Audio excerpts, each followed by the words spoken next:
सुरप्रियाय लंबोदराय सकलाय जगद्विताय नागाननाय सुत यज्ञविभूषिताय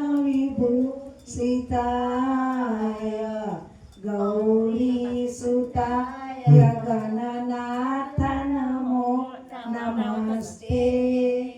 बोलो गणपति गजानंद महाराज की जय।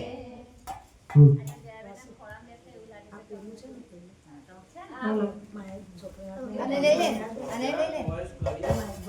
ફૂલ છે વોઇસ એટલે हेलो हेलो हेलो हेलो जय बेन गाना पटक बोलो राधा पुरुषोत्तम देव की जय। कृष्ण कन्हैया लाल की जय।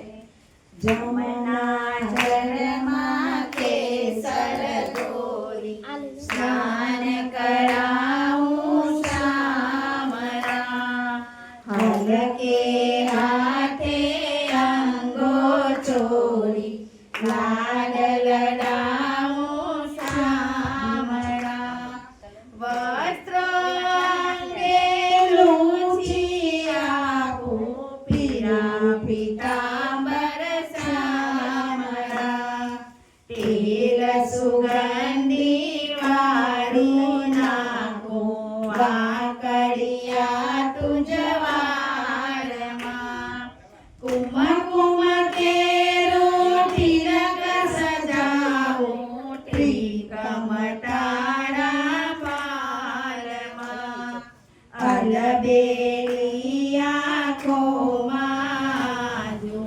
अंजन मारा वालमा हसती जाओ वाते वाते नाची उठो तारमा नजर न लागे श्याम सुंदर ने टपकू करी जाऊं गालमा पगमा झांझर चम चम वागे करमा कंकर वालमा कांचे मारा काने कुंडल चोरे चितड़ू चारमा मोर मुगट माथे पेरावो मुरलिया पोहाटमा कृष्ण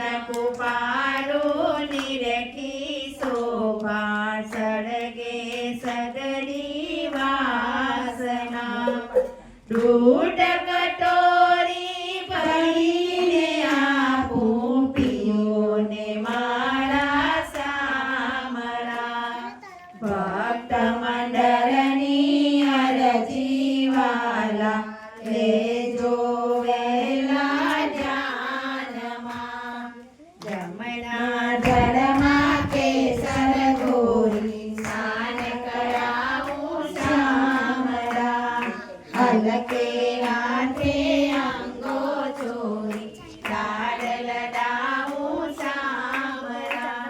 बोलो राधा पुरुषोत्तम देव की जय। हेलो हां जय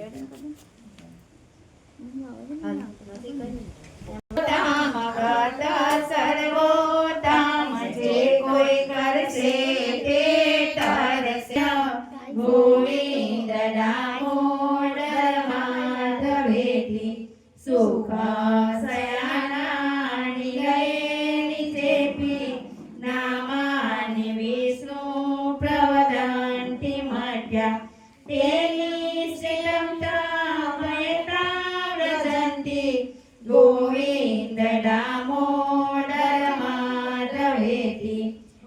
वेशदेवां भज सुन्दराणि नामानि कृष्णस्य मनोहराणि समस्त भक्तातिविनाशनानि गोविन्द दामोदर माधवेति सुखावसाने इदमेव सारं दुःखावसाने इदमेव ज्ञेयं देहावसाने इदमेव जाप्यं गोविन्द दामोदर माधवेति श्रीकृष्ण राधा वर गोकुलेश गोपाल गोवर्धननाथ विष्णु जिहवे पिबस्वामृतमेतदेव गोविन्द दामोदर माधवेति जिहवे रसाग्ने मधुरा प्रियात्वा सख्यानि दत्वा परमावदामि मधुराक्षराणि गोविन्द दामोदर माधवेति त्वामेव यान्ति कर्तव्यमेव मधुरा सुभक्त्या गोविन्द दामोदर माधवेति श्रीनाथ विश्वेश्वर विश्वमूर्ते श्रीदेवकी नन्दन दैत्य सहस्रो जिहवे पिबस्वामृतमेतदेव गोविन्द दामोदर माधवेति गोपीपते कांसर गोमुकुन्द लक्ष्मीपते केशव वासुदेव जिहवे पिबस्वामृतमेतदेव गोविन्द दामोदर माधवेति गोविन्द दामोदर माधवेति सुतां देवकी जय कन्हैयालाल की जय।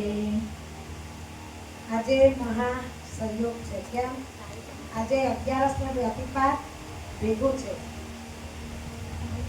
વ્યતિપાત એ ચંદ્ર અને સૂર્યની લડાઈ થઈ હતી એમાંથી ઉત્પન્ન થયો હતો એટલે આજે અન્નદાન 11નું હતું અને આ વ્યતિપાત આજે 2 અધ્યાય વાંચવાના બરાબર બોલો રાધા પુરુષોત્તમ देवकी जय કૃષ્ણ कन्हैयालाल की जय।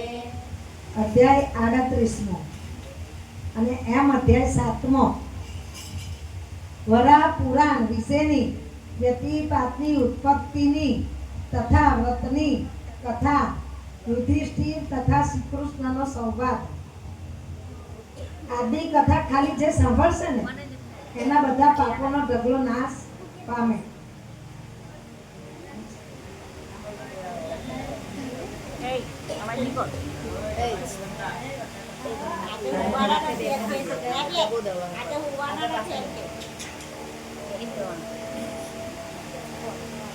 યુધિષ્ઠિરે કહ્યું હે દેવ શ્રી કૃષ્ણ આપના મુખથી મેં સઘળા વ્રતો સાંભળ્યા છે તો હવે વ્યતિપાતનું વ્રત પણ તેના ઉદ્યાપન તથા ફળ સહિત આપ કહો। શ્રી કૃષ્ણ બોલ્યા પૂર્વે વ્યાસજીએ વંશની વૃદ્ધિ માટેનું જે વ્રત સુખદેવજીને કહ્યું હતું તે જ હે ઉત્તમ રાજા હું તમને કહું છું તે તમે સાંભળો। સુખદેવજીએ પૂછ્યું હે મહામુનિ વ્યતિપાત યોગને પૂજ્ય કેમ કહ્યો છે? હે તાપ તેનું પૂજન કરવાથી કયું ફળ મળે છે અને તેની વિધિ કઈ છે તે મને વિસ્તારથી તમે કહો। વ્યાસ બોલ્યા આ જ પ્રશ્ન પૃથ્વી દેવીએ પૂર્વે જગતના ગુરુ વરા ભગવાનને પૂછ્યો હતો ત્યારે તે પ્રભુએ વ્યતિપાતનું સંપૂર્ણ વ્રત સારી રીતે કહી બતાવ્યું હતું। એ જ વ્રત બીજા સર્વ લોકોના હિત માટે કહું છું। પૃથ્વી દેવીએ પૂછ્યું, હે વરા પ્રભુ, આપે જે વ્યતિપાતે કહ્યું તેનું સ્વરૂપ કેવું છે? તે કોણ છે? પુત્ર છે અને કયા કારણે પૂજ્ય થયો છે? તેનું આપ લોકોમાં પૂજન કરવાથી શું ફળ થાય તે સર્વે મને કહો. શ્રી વરાહ બોલ્યા, જે વખતે ચંદ્રમાએ બૃહસ્પતિની પત્ની તારાને ગ્રહણ કરી તે વેળા સૂર્યદેવે મિત્રતાને લીધે ચંદ્રમાને કહ્યું કે બૃહસ્પતિની સ્ત્રીને તું છોડી દે. ત્યારે ચંદ્ર અત્યંત કોપાયમાન થઈ સૂર્ય સામે ક્રૂર દ્રષ્ટિથી જોયા કર્યું. એટલે સૂર્યએ પણ રોષે કરી ક્રોધથી ચંદ્ર સામે જોવા માંડ્યું. તે વખતે એમ ક્રોધાયમાન થઈ એ બંનેનો દ્રષ્ટિપાત થયો. સૂર્ય અને ચંદ્રનો બંનેનું સામાસામી દ્રષ્ટિપાત થયું.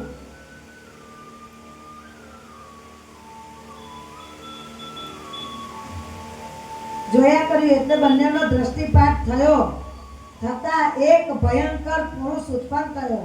ફાટેલા મોઢા વાળો, પીંગળી આંખો વાળો, પીસેલા હોઠ વાળો, લાંબા દાંત વાળો, ભસ્મથી વિકરાળ મોઢા વાળો, પીંગળી દાઢી મૂછ તથા વાળના છેડા વાળો, લાંબી ભ્રુકુટી વાળો, પાતળા પેટ વાળો, ભયાનક લાંબી છાપ વાળો, સૂર્ય, અગ્નિ તથા યમરાજા જેવો 8 આંખો વાળો, 4 મોઢા વાળો અને 18 ભુજાઓ વાળો હતો.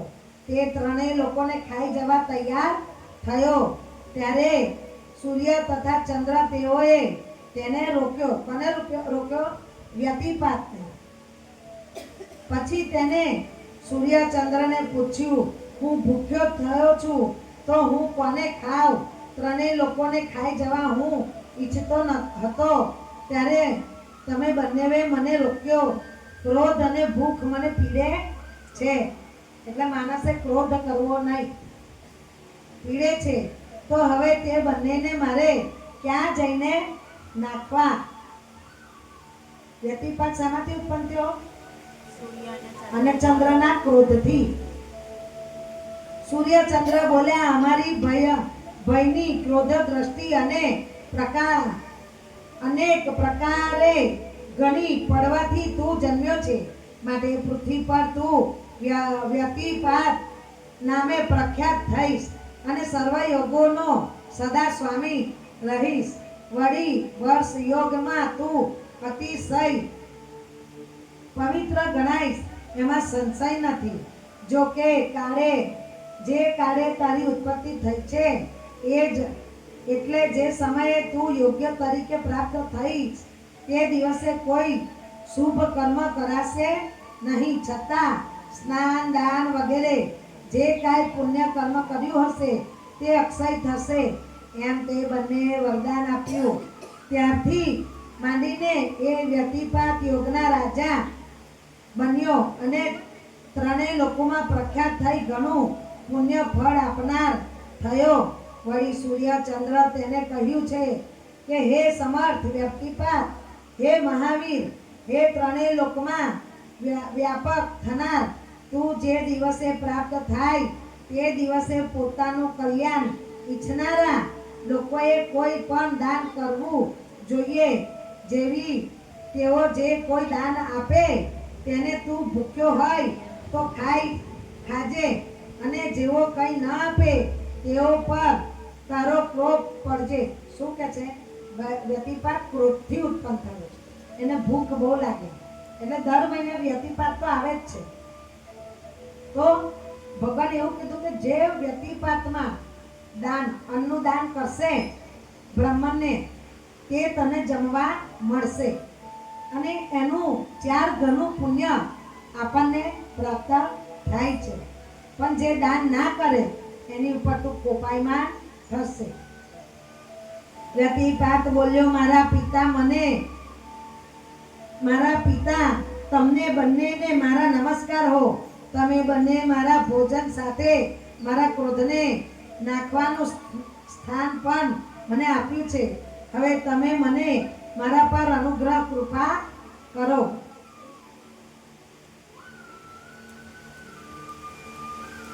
સૂર્ય ચંદ્ર બોલ્યા, જે માણસ તારા સમયે સ્નાન દાન એટલે જ્યારે વ્યતિપાત હોય ત્યારે તારા સમયે સ્નાન દાન જપ તપ હોમ પૂર્વક પુણ્ય કર્મ કરશે તેનું પુણ્ય હે પુત્ર તારી પ્રસન્નતાથી અને અમારા અનુગ્રહથી આ લોકમાં અનંત ગણું થાવ.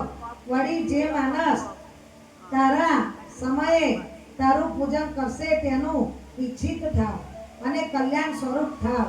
તેમજ ગુણવાન મનુષ્યોને અતિશય વાલો થવા પૂર્વક તેને પુત્રો લાંબુ આયુષ્ય સુખ કીર્તિ પુષ્ટિ રૂપ તથા આરોગ્ય વગેરે પ્રાપ્ત થાવ.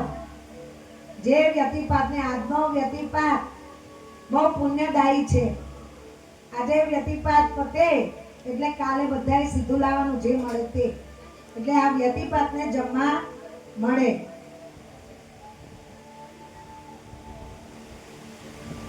થાવ.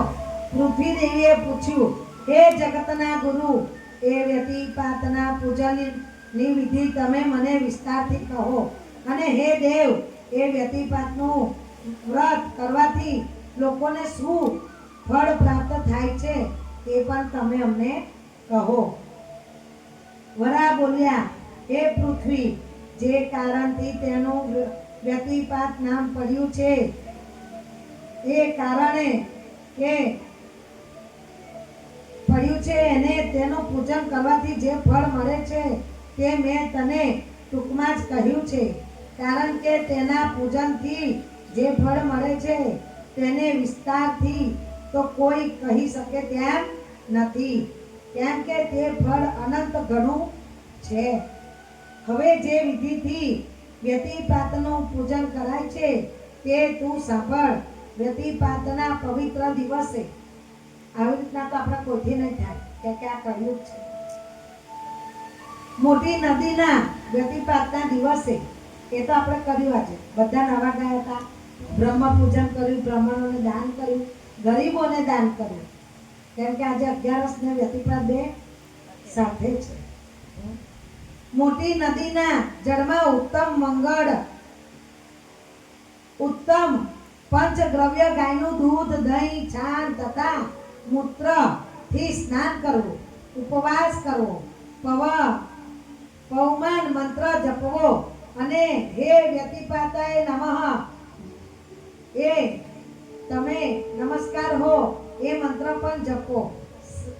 સાકરથી ભરેલા લોઢા સિવાયની હર કોઈ ધાતુના ઘડા પર તાંબાનું પાત્ર ઢાંકીને તે પાત્રમાં સોનાનું કળશ મૂકવું અને તે સોનાનું કમળ મૂકવું અને તે કમળ પર 18 ભુજાવાળા સોનાના પુરુષ વ્યતિપાતનું સ્થાપન કરવું. તે પછી ચંદન પુષ્પ ચોખા ધૂપ દીપ વસ્ત્ર અર્પણ કરી જાત જાતના ભક્ષણ ભોજન તથા ફળો નૈવેદ્યમાં ધરાવવા. એમ માગસર મહિનામાં વ્યતિપાતના દિવસે વ્યતિપાતનું પૂજન કરવું અને આ પ્રમાણે તેની વ્યતિપાત કરવી. હે પ્રભુ, હે સૂર્ય ચંદ્રના પુત્ર વ્યતિપાત, તમને નમસ્કાર હો, તમને નમસ્કાર થાવ. આજે તમારા દિવસે મેં જે કઈ દાન વગેરે પુણ્ય કર્મ કર્યું છે તે અનંત ઘણું ફળદાયી થાવ એમ પ્રાર્થના કરવી. 5 રત્ન સહિત સુંદર પુષ્પોની તથા ચોખાની અંજલિ વ્યતિપાતને મૂર્તિ પર ચડાવી, એટલે તે જ ક્ષણે સર્વ પાપોનો નાશ થાય છે. હે પૃથ્વી, જો બીજે દિવસે પણ વ્યતિપાત ચાલુ રહેતો હોય તો આગલો દિવસ પણ ઉપવાસ એમ જ ચાલુ રાખવાનો. વ્યતિપાત 2 દિવસ હોય તો 2 દિવસ ઉપવાસ કરવાનો. અને દાન કરેલી સઘળી વસ્તુઓ પોતાના ગુરુને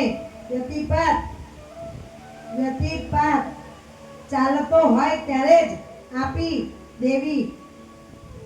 વ્યતિપાત નક્ષત્ર જ્યારે ચાલતું હોય ત્યારે બ્રાહ્મણને દાન કરી દેવું તો એનું 4 ગણું પુણ્ય મળે છે. કરી દેવી. પણ પારનું તો વ્યતિપાત ઉતરી જાય તે પછી જ ગાયના છાણનું સહેજ પ્રસન્ન પૂરેપૂરો હોય તો તે દિવસે દાન કરી દઈ ઉપવાસ કરવો. એમ મહિને કરી તે 13 વ્યતિપાતો કરવા. પછી 14મો વ્યતિપાત આવે ત્યારે ડાયા માણસે તે વ્રતનું ઉદ્યાપન કરવું. વર્ષના 14 વ્યતિપાત આવે છે.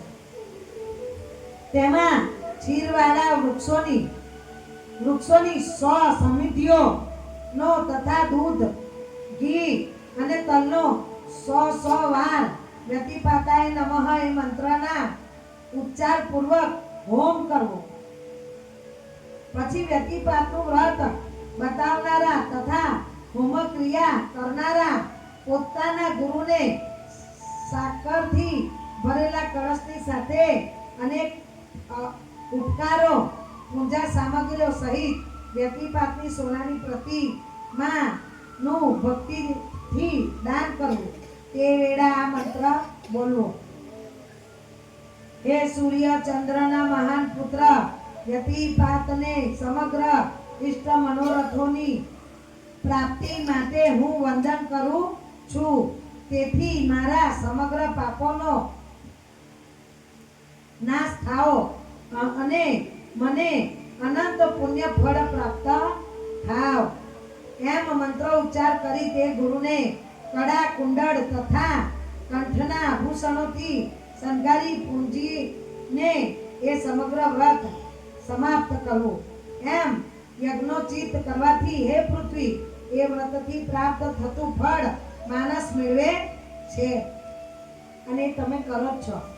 ભલે આજે આપણે સાંજે બેઠા કથા કરવા, પણ જે પુષ્પમાળાથી જે સ્વાગત કરવાનું તમે કર્યું જ છે પરિપૂર્ણ. શું માટે એ તમને ફળ પ્રાપ્ત થાય જ. તે ઉપરાંત પોતાના ગુરુને દૂધળી ગાય, સોનાની ઉત્તમ દક્ષિણા તથા સારા લાકડાની મજબૂત સંધ્યા પલંગ વગેરે નું દાન કરવું. એ સંધ્યા દાનની કાસ્કી તથા ચંદરવા સહિત સોનાની પાટીથી શણગારેલો ઉત્તમ રૂની કડછાઈથી બિછાયેલી સુંદર ગાલમાં સૂર્યથી મુક્ત ઓછાડ સહિત ધૂપ તથા અંતર વગેરેથી સુવાસિત કરેલી હોવી જોઈએ.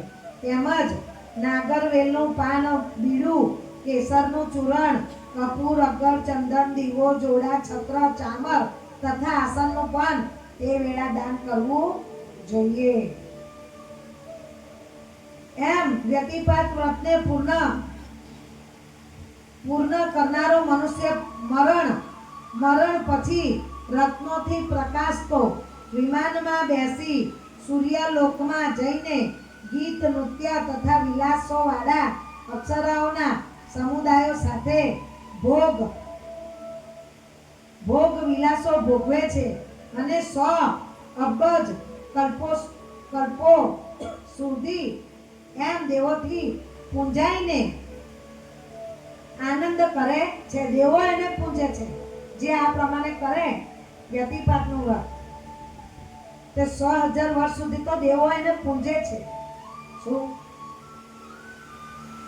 પૂંજાઈને આનંદ કરે છે. પછી તે પુણ્ય ફળ ભોગવીને પણ આ લોકમાં રાજા ચક્રવર્તી થાય છે.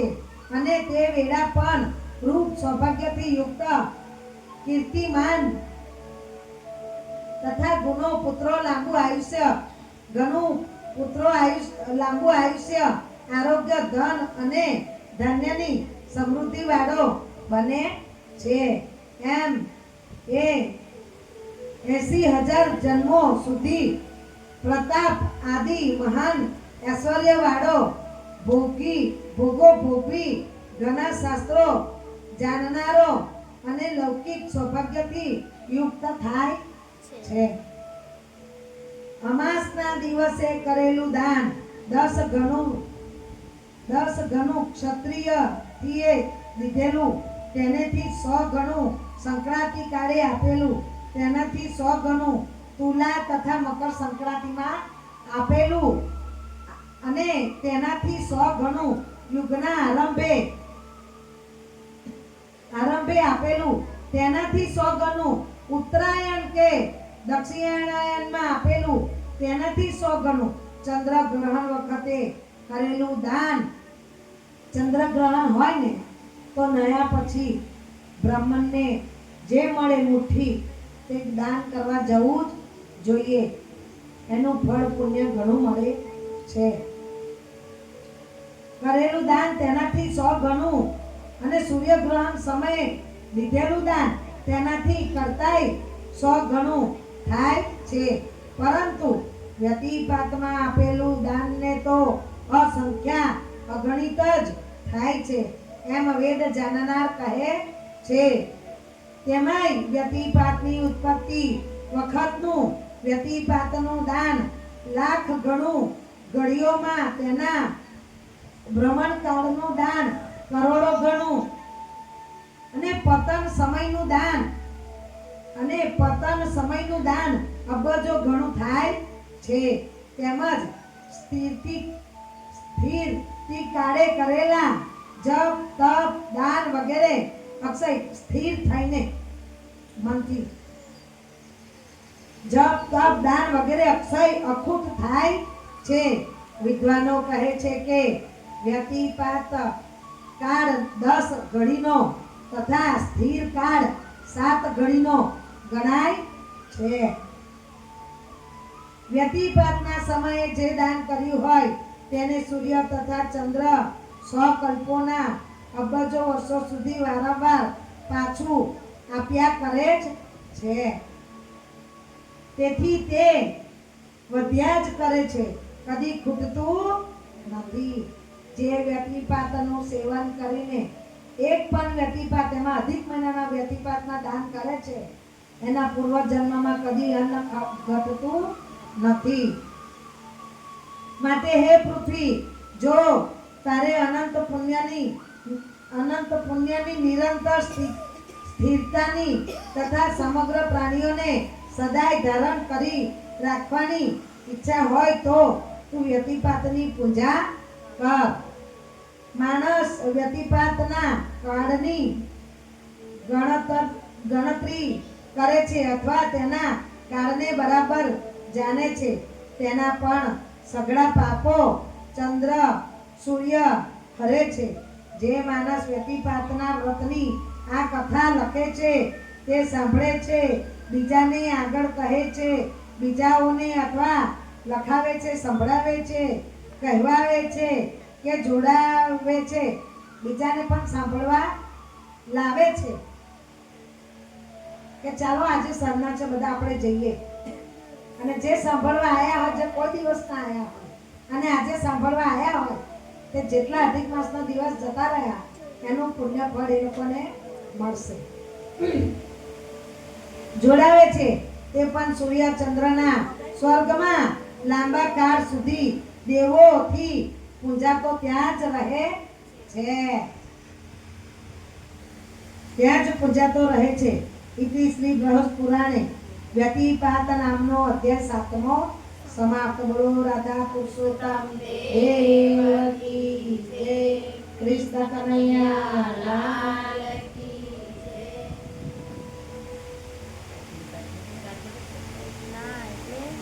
જય.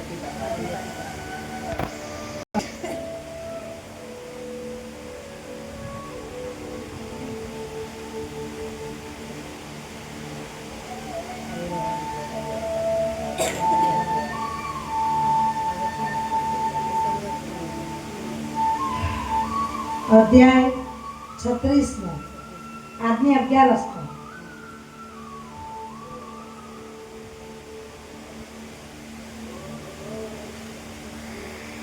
અધિક શુક્લ એકાદશી કથા યુધિષ્ઠિર તથા શ્રી કૃષ્ણનો સંવાદ. યુધિષ્ઠિરે પૂછ્યું, હે શ્રી કૃષ્ણ, પુરુષોત્તમ માસની એકાદશી કઈ છે, તેનું નામ શું છે અને તેનો વિધિ કઈ છે તે આપ મને કહો. શ્રી કૃષ્ણ બોલ્યા, મારા પુરુષોત્તમ માસની જે સુદની પવિત્ર એકાદશી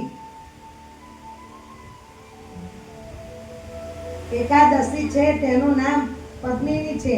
તે દિવસે કાળજીથી ઉપવાસ કર્યો હોય તો તે વૈકુંઠ ધામમાં લઈ જાય છે.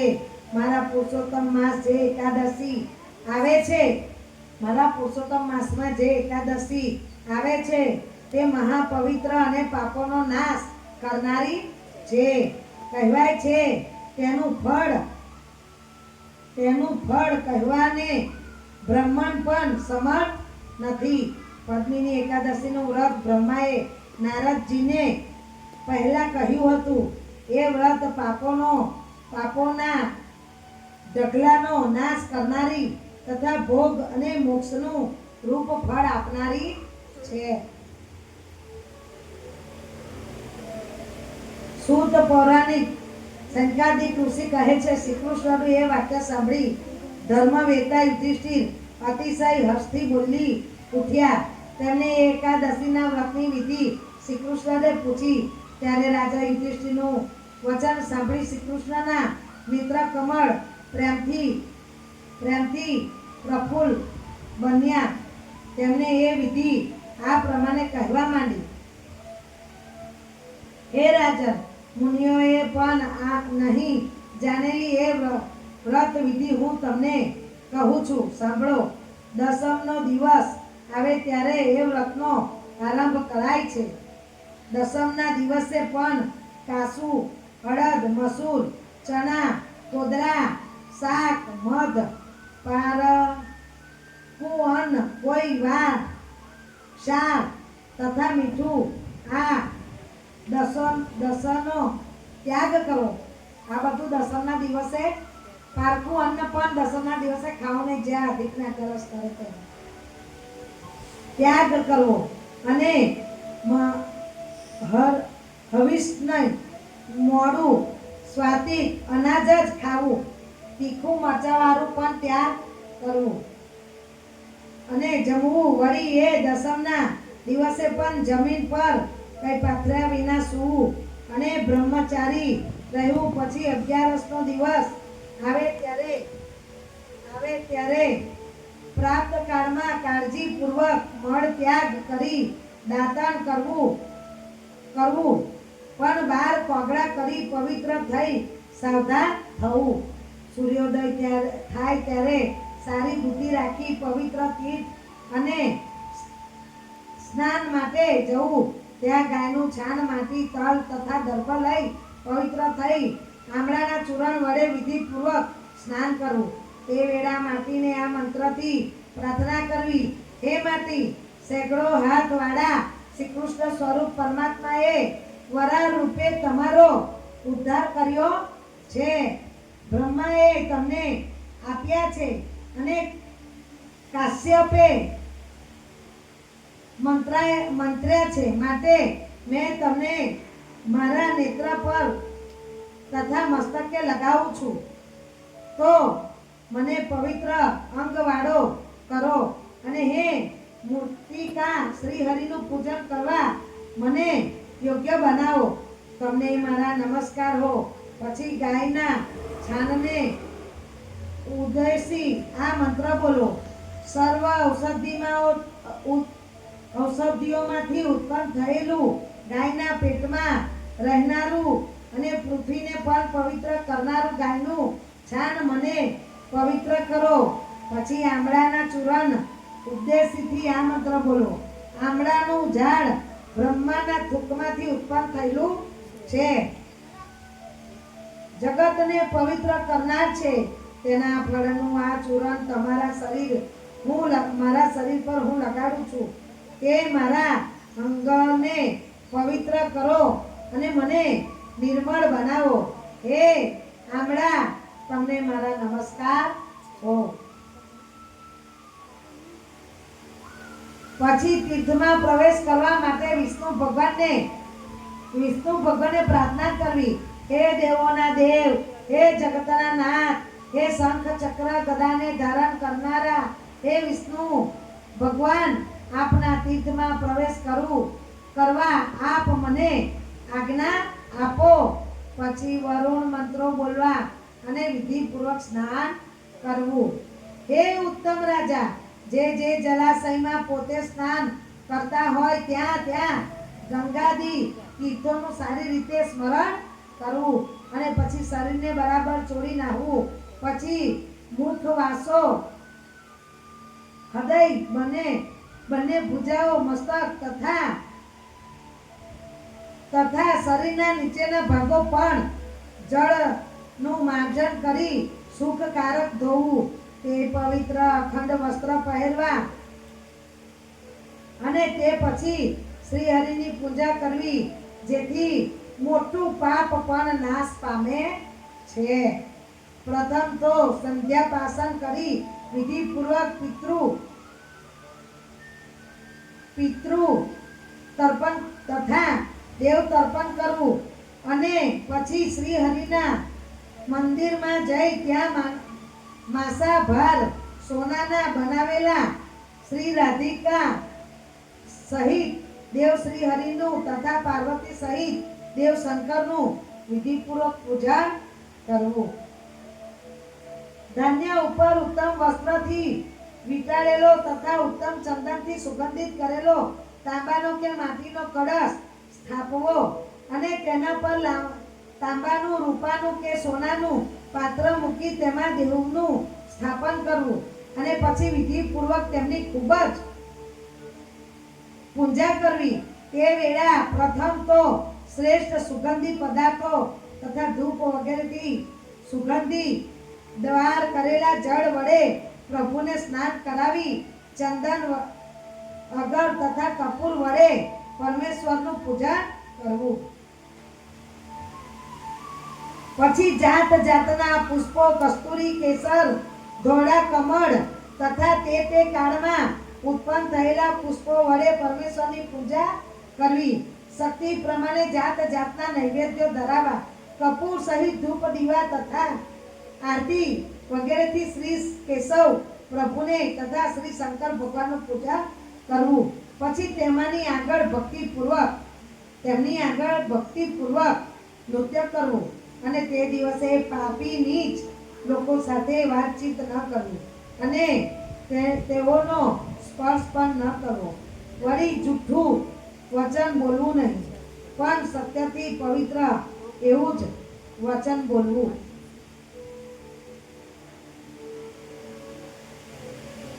રજસ્વાલા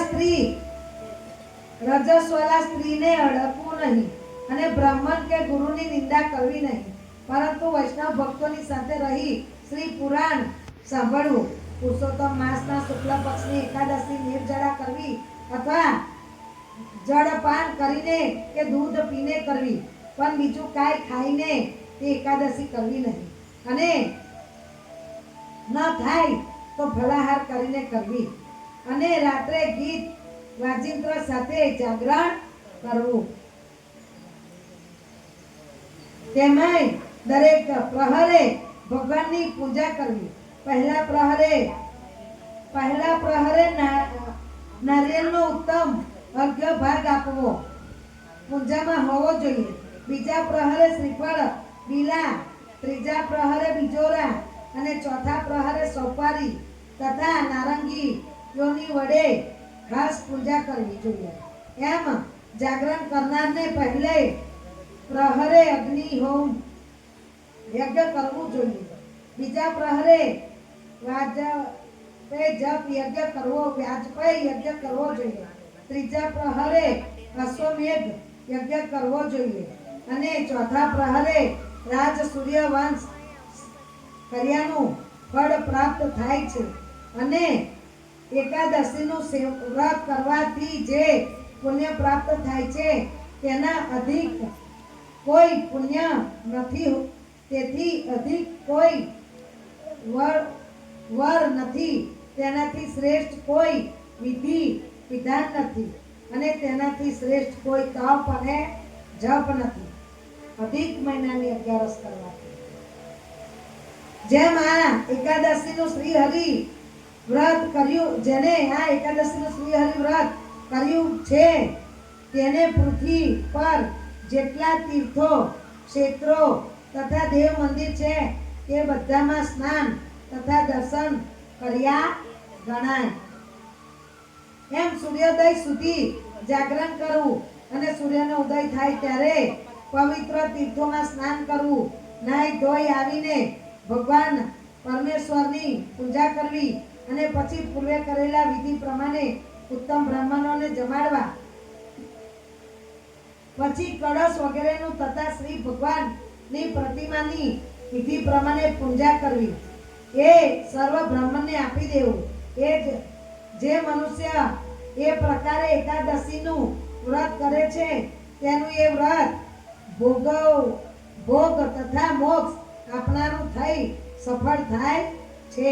હે નિર્દોષ રાજા, તમે મને જે પૂછ્યું હતું તે આપ સર્વો પુરુષોત્તમ માસની સુદ 11 થી ઉત્તમ વિધિ મેં તમને કહી છે. રાજપુત્ર, જે માણસ પદ્મિની એકાદશીનું વ્રત પ્રેમયુક્ત કરે છે તેને સર્વ વ્રતો કર્યા ગણાય છે. પુરુષોત્તમ માસથી શુક્લ અને વદ એકાદશી વ્રતની પણ એવી જ રીતે વિધિ છે. તે વદ 11 પરમા નામે કહેવાય છે અને તેને પણ સર્વ પાપોનો નાશ કરનારી જણાય છે. હવે અહીં એક સુંદર કથા હું તમને કહું છું, તે તમે સાંભળો. કૃતસલ્ય ઋષિએ નારદને એક કથા વિસ્તારથી કહી હતી. કૃતવીર્યના પુત્ર સહસ્ત્ર અર્જુને રાવણને કેદખાનામાં નાખ્યો હતો. તે જોઈ આજે આ જ વાર્તા સાંભળવાની છે, બરાબર. રાવણના પિતા કૃતસલ્યએ રાજા સહસ્ત્રા ભુજાની પ્રાર્થના કરીને એ રાવણને છોડાવ્યો હતો. તે આશ્ચર્ય સાંભળી દિવ્ય દ્રષ્ટિવાળા નારદજીએ તે વેળા મનુષ્યને કૃતસલ્યને ભક્તિથી આમ પૂછ્યું હતું. રાવણે ઇન્દ્ર સહિત સર્વ દેવોને જીતી લીધા હતા અને રાવણ યુદ્ધ કરવામાં પણ કુશળ થયો હતો, છતાં સહસ્ત્ર અર્જુને તેને કેવી રીતે જીત્યો હતો? નારદનું એ વચન સાંભળીને કૃતસલ્ય મુનિએ આ પ્રમાણે કહ્યું હતું કે હે પુત્ર નારદ, કાર્તિવ્ય સહસ્ત્ર અર્જુનનું વૃત્તાંત હું તમને કહું છું તે તમે સાંભળો.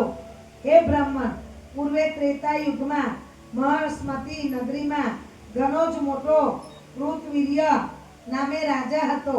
એ હૈહય વંશી રાજાઓના કુળમાં જન્મ્યો હતો.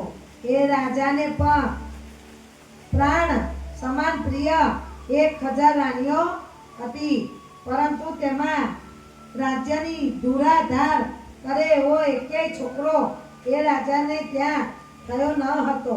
ત્યારે દેવો, પિતૃઓ, સિદ્ધો તથા ઘણા મોટા મહાત્માઓ પુરુષોને પૂજ્યા અને તેઓના કહેવા પ્રમાણે વ્રતો પણ કર્યા, છતાં તેને પુત્રની પ્રાપ્તિ થઈ જ નહીં.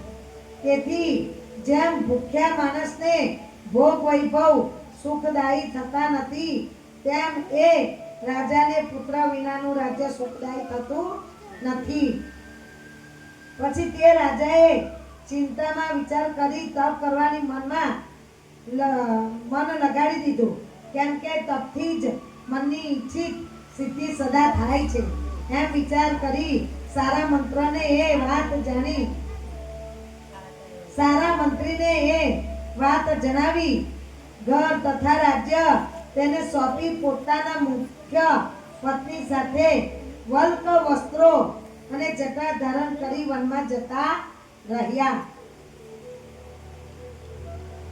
એમ રાજાને વનમાં જવા નીકળેલો જોઈ પદ્મિની નામની તેની ઉત્તમ પત્રાણી કે જે ઈશ્વાકુના કુળમાં જન્મેલી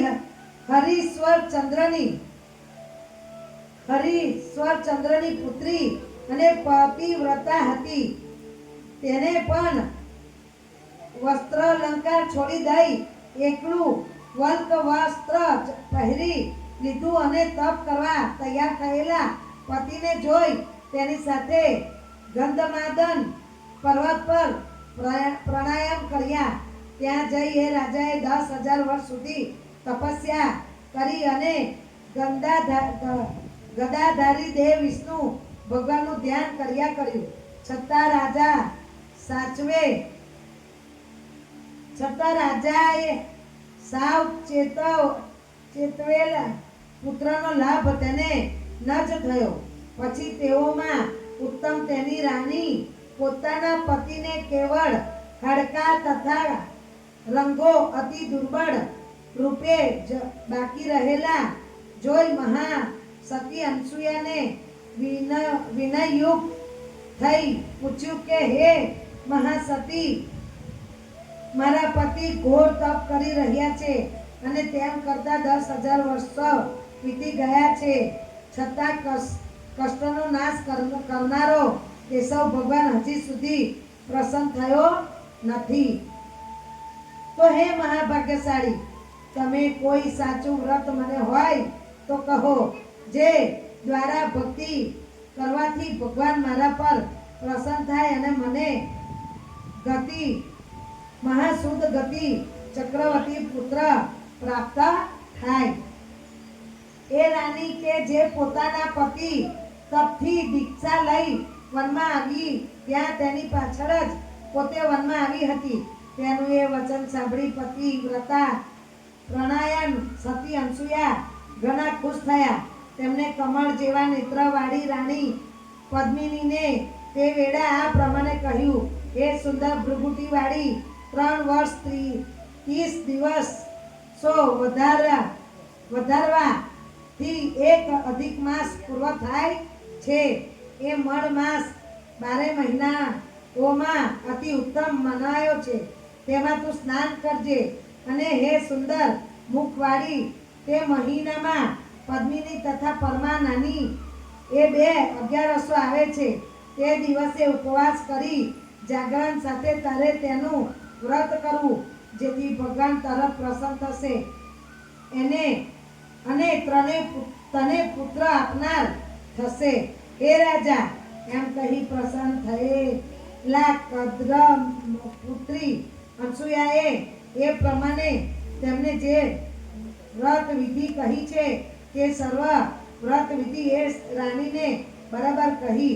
એટલે પુત્ર પ્રાપ્તિને ઈચ્છતી તે સુંદર અંગવાળી રાણીએ સર્વ વ્રત વિધિ સાંભળ્યા પછી અનસુયાએ કહ્યા પ્રમાણે તે બધું કર્યું. 11ના દિવસે તેને ઉપવાસ કર્યા, ઘણો પાણી પણ ન પીધું અને પોતે ગીત તથા નૃત્ય સાથે જાગરણ કર્યું. એમ તેનું વ્રત પુણ્ય થયું કે તરત જ કેશવ ભગવાન પોતે તેના પર પ્રસન્ન થયા. ગરુડ પર બેસી ભગવાન પ્રગટ થઈ તેને કહ્યું કે હે પવિત્ર સ્ત્રી, તું વરદાન માંગ. જગતનું રક્ષણ કરનાર પરમેશ્વરનું તે વચન સાંભળી પદ્મિનીએ પ્રેમથી તેમની સ્તુતિ કરી અને પછી પતિવ્રતા હાસ્ય કરતી તેને ભગવાન આગળ માંગ્યું કે મારા પતિને આપ મોટું વરદાન આપો.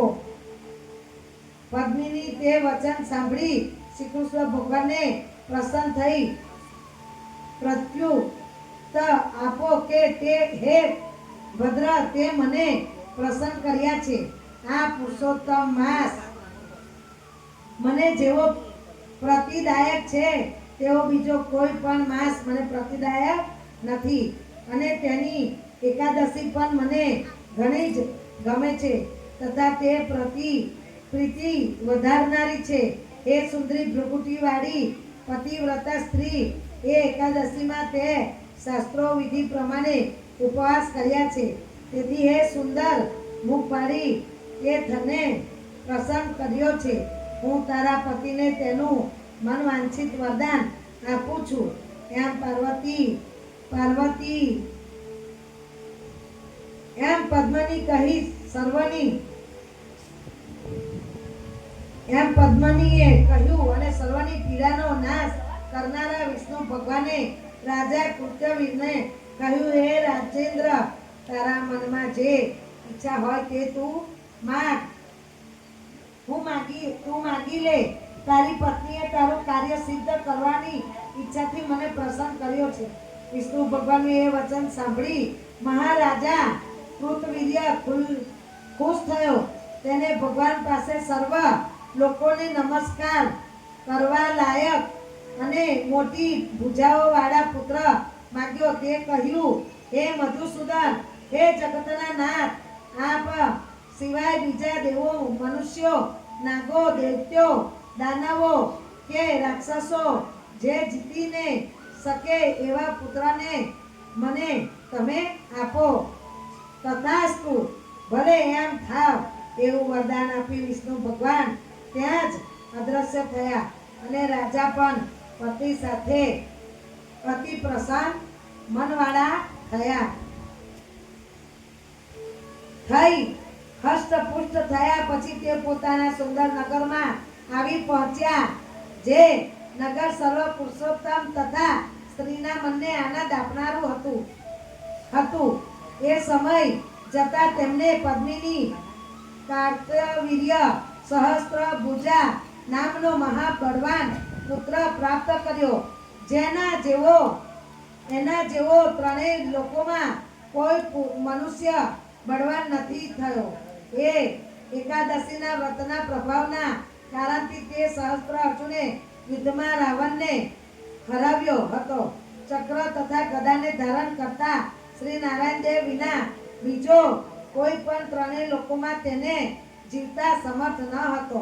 એ સહસ્ત્ર અર્જુન રાવણને હરાવ્યા તેમાં તમારે આશ્ચર્ય પામવા જેવું નથી, કેમ કે શ્રી પુરુષોત્તમ માસની કૃપાથી તથા માસની પદ્મની એકાદશી ઉપવાસથી પ્રસન્ન થઈ દેવાધિદેવ શ્રી વિષ્ણુ ભગવાને કૃતવીર્યને તથા પદ્મિનીને એ મહાબળવાન પુત્ર આપ્યો છે. એમ નારદે કહી કૃતશુલ્ય ઋષિ પ્રસન્ન ચિત્તે ત્યાંથી વિદાય થયા. શ્રી કૃષ્ણ બોલ્યા, હે નિર્દોષ રાજા યુધિષ્ઠિર, તમે મને જે પૂછ્યું હતું તે આ પુરુષોત્તમ માસની સુદ 11ની સંપૂર્ણ ઉત્પત્તિ તથા મહાત્મ્ય મેં તમને કહી. જે મનુષ્ય એ એકાદશીનું વ્રત કરશે તેવો શ્રી હરિના પદને પામશે. અને હે રાજેન્દ્ર, તમે પણ એ જ પ્રમાણે તેનું વ્રત કરજો, જેની ઈચ્છિત કામનાઓ પામશો. શ્રી કૃષ્ણ ભગવાનનું એ વચન સાંભળી ધર્મરાજા યુધિષ્ઠિર અત્યંત હર્ષ પામ્યા. તેમણે પોતાના ભાઈઓ સહિત એકાદશીનું વ્રત કર્યું હતું.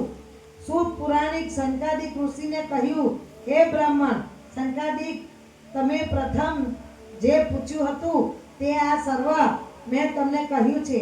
હવે બીજું પરમ પવિત્ર તથા પુણ્યકારક શું સાંભળવા તમે ઈચ્છો છો? જે લોકો એ પ્રકારનું શ્રી પુરુષોત્તમ માસનું વ્રત તથા તે માસની સુદ 11 વ્રત ભક્તિથી ઉપવાસ કરીને કરશે તેઓ પણ પૃથ્વી પર ધન્યવાદને પાત્ર બનશે અને તેઓને તે એકાદશી ખુશી આપનારી થશે. વળી જે લોકો આ એકાદશીના વ્રતની વિધિનું શ્રવણ કરશે તેઓ પણ તેના પુણ્યના અમુક અંશને પ્રાપ્ત કરી પ્રશંસા પાત્ર બનશે. અને જેઓ આ સમગ્ર કથાનો પાઠ કરશે કે સાંભળશે તેઓ અવશ્ય શ્રી હરિના ધામમાં જશે. ઇતિ શ્રી અધિક માસ શુક્લ પક્ષ એકાદશી નામનો અધ્યાય સમાપ્ત. બોલો રાધા પુરુષોત્તમ દેવ કી જય. કૃષ્ણ કનૈયા લાલ કી જય. જલારામ બાપા કી રાધા પુરુષોત્તમ દેવની શ્રી પુરુષોત્તમ પ્રભુ જય શ્રી પુરુષોત્તમ મરમસને વરયાતી શ્રીજો સર્વોત્તમ ઓમ જય શ્રી પુરુષોત્તમ મેઘાવી સુતાએ અનાદર કીધો પ્રભુ અનાદર કીધો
त्र्यंबके गौरी नारायणी नमोस्तुते नारायणी नमोस्तुते नारायणी नमोस्तुते कृष्ण कन्हैया लाल की जय जलाराम बापा की जय बढ़िया देव की जय खत्री बापा की जय दशा मात की जय बहुचर मात की जय अंबे मात की जय आद्य शक्ति रांडल मात की जय भवानी मात की जय राजेश्वर महादेव की जय कुलदेवी मात की जय नमः पार्वती पते हर हर महादेव अवधूत चिंतन गुरुदेव अवधूत चिंतन गुरुदेव अवधूत चिंतन गुरुदेव अपने अपने माँ